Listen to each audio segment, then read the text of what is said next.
Aku nak list 5 terbaik content creator yang dalam ML Studio.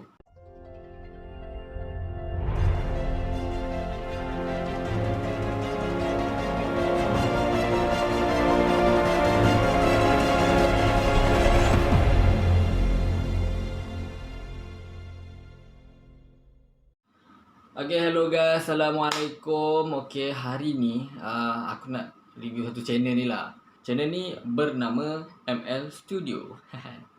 ML Studio, okay. Tipu lah kalau korang tengok YouTube tapi tak pernah buka ML Studio. ML Studio ni, kalau pada korang yang tak tahulah ML Studio ni apa kan. Okay, ML Studio ni antara satu kumpulan yang content creator dia pick orang tu berdasarkan maybe dia boleh expertise dia orang, maybe daripada pengalaman dia orang. Okay, panggil untuk buat konten dalam YouTube mereka, akan memberi manfaat kepada orang ramai jugalah. Sebab tu ML Studio ni most of the videos dia keluarkan adalah bersifat ilmiah, bersifat education untuk orang ramai, untuk netizen, untuk penonton YouTube. Itu salah satu cara kita nak educate masyarakat, educate generasi yang akan datang, benda yang sangat-sangat bagus. So hari ni aku nak buat apa? Aku nak list 5 terbaik content creator yang dalam ML Studio. Okay, yang pertama, siapa lagi? Abang botak kita lah, botak. Okay, aku okay, kalau kau tengok views je lah, views botak. Dia kalau buat satu video je, kau tengok memang beratus-ratus K. Dia memang antara menjadi orang yang tunggu-tunggu. Sampai satu tahap orang menganggap ML Studio tu botak. Kau dah tengok ML Studio lah? ML Studio, aku cuma macam kawan aku lah. Kau dah tengok ML Studio? ML Studio? Yang mana kan? Sebab kita tahu konten ML Studio banyak. Yang mana? Alah yang botak tu. Botak tu dah dalam bawa satu nama macam brand yang ML Studio adalah botak. Lepas tu aku suka botak ni, dia ada satu sifat pegangan tu tau. Dia ada sifat pegangan yang dia rasa macam okay, I stand with this. Okay, aku cakap benda ni, aku cakap. Kau cakap apa, cakap lah. Aku, yang penting aku dengan point aku. Janji apa yang aku cakap, aku rasa aku betul. Okay, aku punya pandangan. Sampai satu tahap ada satu video kat YouTube, dia nak counter botak balik lah. Dan ada satu komen ni pada botak army. Sampai botak ni dah buat army tu. Dia dah satu level macam BTS pula. Dia pegangan dia kalau tak betul, tak betul. Okay, even dia peminat Zidane lah, yang aku tahu. Aku tengok video dia peminat Zidane. Tapi bila Zidane tak betul, dia terdas je. Aku suka ayat dia apa? Aku, benda yang tak betul, aku cakap tak betul. Aku tak suka, aku bukan bodoh. Aku belum bodoh, aku cuma suka MU je. Wah, aku suka ayat dia. Dia cakap macam tu. Sampai tu tahap dia stand macam tu, dia punya pegangan dia. Aku suka lagi, dia ni suka cakap apa tau? Dulu aku ada cakap. Dia punya ayat dia, dulu aku ada cakap. Aku pernah cakap dulu. Aku pernah cakap dulu. Tapi bila dia cakap?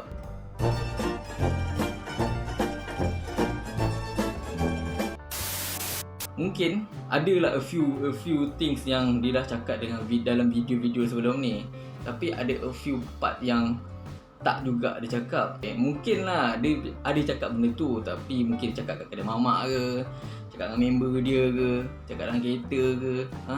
Dia benda-benda yang mungkin dia ada cakap lah, tapi bukan dalam konten YouTube dia tengah buat lah masa tu. Lepas tu kau tengok views botak buat video, aku letakkan di tempat pertama bukan tak ada sebab tau. Dia ni views bila buat bercakap dia confirm beratus-ratus K view. Botak pun ada pernah buat satu video yang pasal zakat. Kau tengok konten dia, view dia kurang. Lepas tu dia pernah buat satu pasal kereta punya driving punya quality, benda tah yang ada lah. Aku tengok buat yang apps warna biru tu, dia support untuk apps lah, pun views dia kurang. Tapi orang lebih suka tengok botak bercerita pasal bola. Okay, yang kedua aku letak siapa? Aku letak Nick Akmal. Okay, bagi yang sesiapa yang tak tahu Nick Akmal siapa, Nick Akmal ni adalah orang yang selalu buat konten YouTube, konten dalam ML Studio yang pasal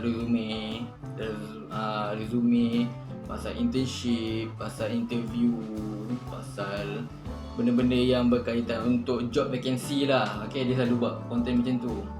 Aku letak dia nombor 2 sebab untuk golongan orang macam aku, anak-anak muda macam aku ni, kita orang mencari benda-benda yang knowledge, something good. Oh, kita orang jangan buat macam ni. Oh, kena buat macam ni ke?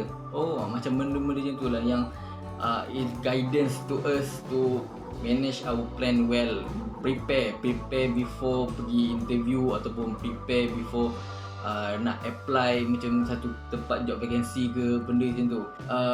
Ni Akmal ni, dia punya konten dia adalah sangat membantu pada orang-orang golongan muda macam kita orang ni lah, macam aku juga. Okay, so banyak juga benda yang aku belajar daripada dia, bukan saja-saja je.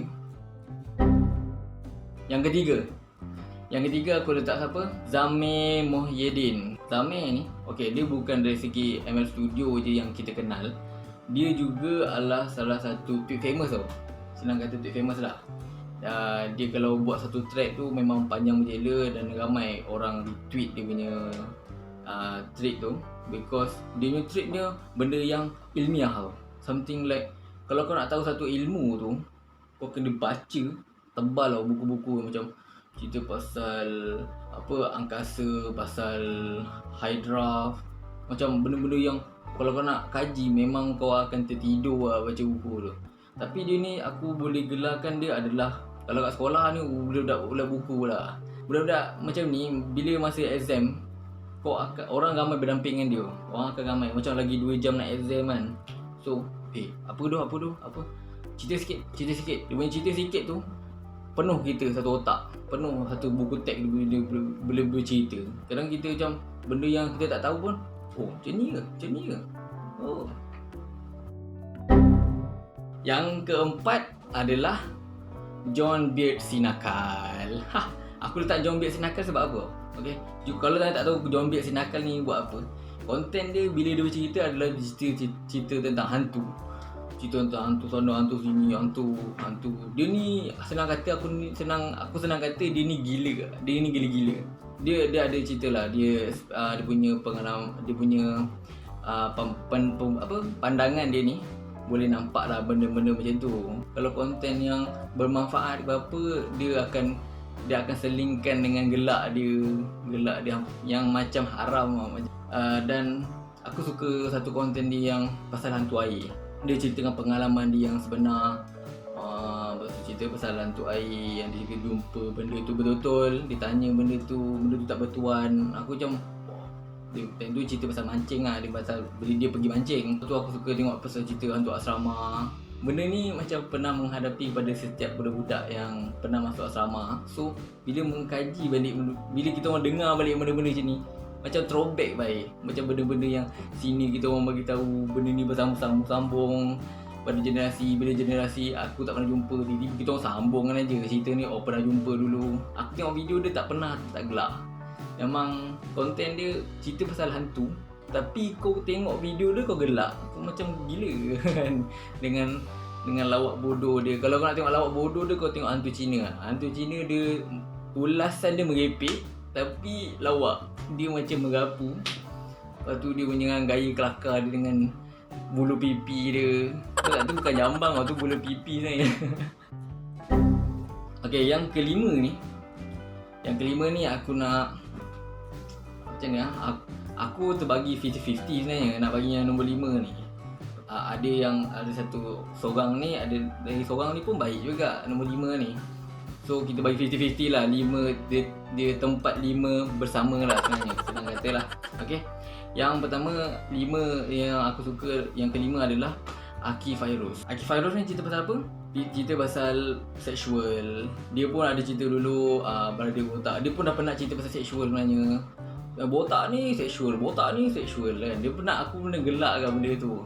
So saya ni yang tak nak lah asyik buat video tentang benda macam ni. Sampai orang dah chop dah botak ni, sikit-sikit cerita seks. Habis tu kalau aku tak cerita, siapa nak cerita? Yang seorang botak kena hentam, seorang botak menghentam. Aku suka tengok yang dia botak dia lain sikit lah. Dia ada jambang sikit, lepas tu dia pakai spek. Okay. Lepas tu dia ni more to educate orang pasal seksual, pasal bisexual, pasal pedophilia, pasal macam mana kau nak treat perasaan anak, bagi satu kes lah, study case yang telah dibawa, jumpa klinik, jumpa doktor, adalah beberapa cerita dia kan. So, benda ni menambahkan ilmu sebenarnya untuk orang-orang ramai juga. Lagi satu tempat yang kelima, tempat 5 bersama, satu lagi aku nak bagi kepada Khairul Jamain. Khairul Jamain ni kalau korang tak tahu dia buat apa, dia adalah seorang backpackers. Backpackers yang travel. Dia menceritakan pengalaman dia travel ke Korea, ke Vietnam, ke Thailand, tempat-tempat yang kira susah sebenarnya, dan tempat yang susah nak cari makanan halal. Dia menceritakan benda pengalaman-pengalaman dia tau. Aku suka tengok benda macam ni sebab as a anak muda, kau ada rasa kau nak pergi travel, kau nak pergi jelajah ke dunia lah, kau nak keluar daripada Malaysia ni, kau nak tengok negara luar, kau nak belajar. If there's something good, bawa balik Malaysia. Dia ada bagi beberapa tips, dan aku suka ayat dia kata, untuk permulaan kalau kau nak jadi backpackers, dia pernah cakap dengan mak dia dulu, kau nak pergi, tapi jangan pakai duit aku. Aku rasa benda itu akan keluar dalam setiap mulut mak-mak yang tak cuba support anak dia lah untuk travel jauh-jauh ni. Dan aku suka dia bagi pengalaman, cerita pengalaman-pengalaman dia, cara guna apps bila kau dah dekat luar negara, macam mana kau nak hitchhiking. Kan, hitchhiking tu benda yang sebenarnya kalau kau tak pernah buat hitchhiking tu, kau takut nak buat dan kau tak tahu nak buat macam mana. Kau hanya pegang spanduk, tunggu kereta. Kalau orang tak pandai, dia takkan dapat keretanya. Tapi dia menceritakan macam mana dia dapat, lepas tu menggunakan teknologi sekarang, ada Google Translate, Google bahasa ibunda dekat negara sana, ada guna cakap apa yang apps perlu. Apps ada yang apps penting-penting. Contohnya adalah apps dia kan, yang apps duduk rumah orang tapi orang tu bagi kau makan, dan masa yang sama kau kena bagi servis untuk dia. So bekerja untuk dia. Aku pun tak tahu sebenarnya mula-mula benda tu. Tiba-tiba dia bagi tahu benda-benda macam ni, benda yang backpackers. Backpackers ni dia bukan jalan negara orang untuk bercuti tau. Dia pergi untuk belajar something. Even dia pernah pergi ke Afrika. Benda ni jarang dibuat orang. Dan kalau nak buat ni, berfikir panjang. Kalau orang jadi berfikir panjang, sebenarnya tak jadi benda-benda macam ni. Dia akan fikir konsekuens lagi banyak daripada apa yang dia nak buat. Tu saja daripada aku. Mesti ramai yang akan tanya, kenapa 1 sampai 5, 1 sampai 6 lah, 1 sampai 6 ni semuanya lelaki? Kenapa tak ada perempuan? Baik, aku siap-siap lah jawab. Yang pertama, aku listkan ni, mungkin kalau 1 sampai 10 ada perempuan lah, 1 sampai 10 ada perempuan. Tapi untuk 1 sampai 5 ni aku put the best 5 lah, yang mungkin ramai orang tengok, dan aku rasa pun dia antara content yang creator yang memberi impak besar kepada ML Studio sebenarnya. Aku buatkan sampai ada 5 ni tak bermaksud perempuan tak bagus dalam menceritakan konten dia. Tapi perempuan ni dia ada 2 je tau. Dia dalam percakapan dia ada 2 jenis, 2 konsep. Yang pertama, konsep meminta, merengek-rengek nak. Nak ni nak, ada cakap. Perempuan kalau nak. Yang kedua, dia punya gaya konsep percakapan dia adalah membebel. Senang kata, dalam dia kata lain, takkan dalam video kau nak memberi satu fakta ni kau adalah seorang yang merengek-rengek, meminta-minta. Tak adalah.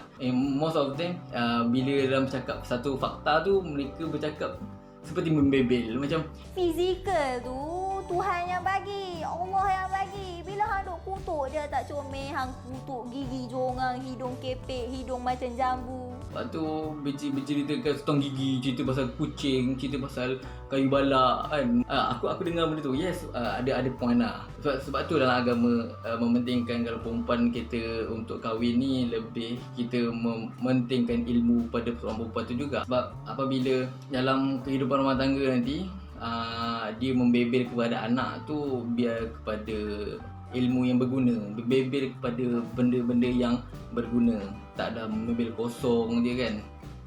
Pasal aku jadi penasihat ni, aku tak tahu benda ni. Entahlah. Apa yang aku boleh aku bagilah. Dia bukan tak best tau, tapi kita dah mendengar. Mungkin aku as lelaki, mungkin ada orang lain ada perspektif lain lah. Tapi ni aku put list 5. Aku rasa yang terbaik, yang 6 mungkin yang terbaik. Mungkin akan sama opinion dengan orang lain tapi mungkin tak. So masing-masing punya pandangan. Ini pandangan aku. Apa yang aku cuba bagi tahu, aku rasa yang best lah. Okay, mungkin 1 sampai 6 ni adalah aku punya pandangan. So tu saja daripada aku. Thank you so much. Assalamualaikum. See you next time. Subscribe channel. Bye bye.